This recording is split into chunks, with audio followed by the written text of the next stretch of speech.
Alors, fiche Mémo 2, le recueil de données, module 1. Donc, le recueil de données, en fait, c'est la première étape du processus de raisonnement clinique. Donc, par définition, il s'agit de l'ensemble des informations nécessaires pour accompagner et prendre en soin une personne. C'est un acte professionnel qui consiste à rechercher, recueillir, assembler un maximum d'informations en lien avec une personne ou une situation avec le plus de précision possible. Donc cela permet en fait d'obtenir des données fiables et pertinentes qui sont soumises au secret professionnel et à la discrétion professionnelle. Donc il doit donc être réalisé dans un climat de confiance, de manière formelle ou informelle, avec l'accord de la personne pour que ces informations soient retranscrites dans son dossier. Et dans le cas où la personne n'est pas en capacité de s'exprimer, eh bien la famille peut naturellement être sollicitée. Donc tout membre de l'équipe pluridisciplinaire peut être chargé de réaliser le recueil de données. Après, on a ce qu'on appelle les composantes du recueil de données. Donc les informations sur l'identité de la personne, bien sûr, son nom, ses prénoms, son âge, son statut marital, son statut professionnel, ses éléments biographiques, donc le milieu socio-culturel d'origine, sa vie professionnelle, ses lieux de vie, les éléments marquants de son histoire de vie, son état de santé, ses antécédents.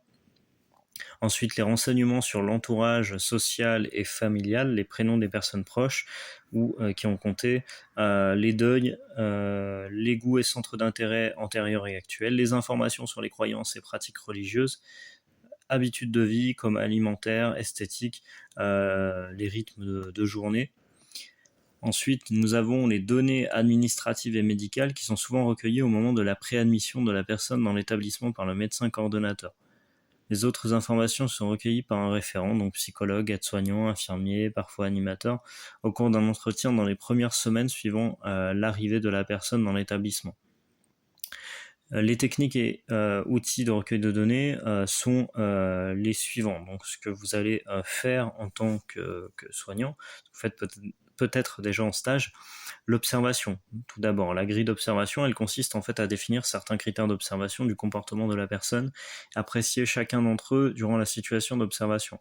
Les critères d'évaluation doivent être neutres et observables. Ils permettront de constater un changement de comportement ou des capacités à faire ou l'apparition éventuelle de difficultés.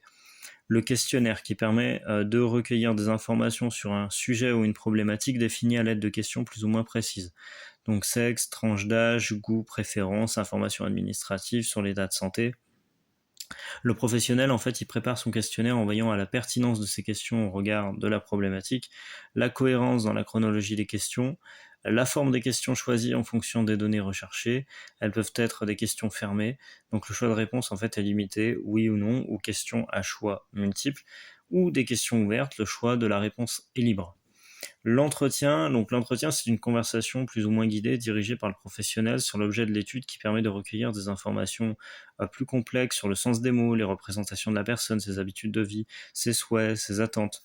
Le professionnel, en fait, et en l'occurrence vous allez poser des questions ouvertes, semi-ouvertes, et vous allez les préparer au préalable, donc en termes de forme, de contenu, d'ordre.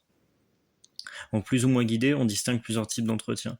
L'entretien directif est questions fixes et programmées. L'entretien semi-directif, l'entretien non directif, donc avec des questions ouvertes à partir d'un sujet de conversation et pratique de l'écoute active. Et cela peut être pratiqué individuellement ou auprès d'un groupe de personnes. Ensuite, on a le guide d'entretien, donc qui est pour le patient, hein, bien sûr, et qui est l'outil de recueil de données utilisé pour cette technique. Donc, il permet de lister et d'organiser les questions à poser. Il peut être plus ou moins précis en fonction du type d'entretien mené, directif, semi-directif ou non directif. Puis, nous avons les logiciels de transmission. Donc, les logiciels de transmission, c'est les plus utilisés, notamment en établissement d'accueil de personnes âgées, EHPAD, résidences. Ils sont des cahiers de transmission numérique accessibles depuis des postes informatiques, des tablettes, des téléphones professionnels, qui permettent l'accès au renseignement de certaines données personnelles, médicales, concernant le projet de vie de la personne.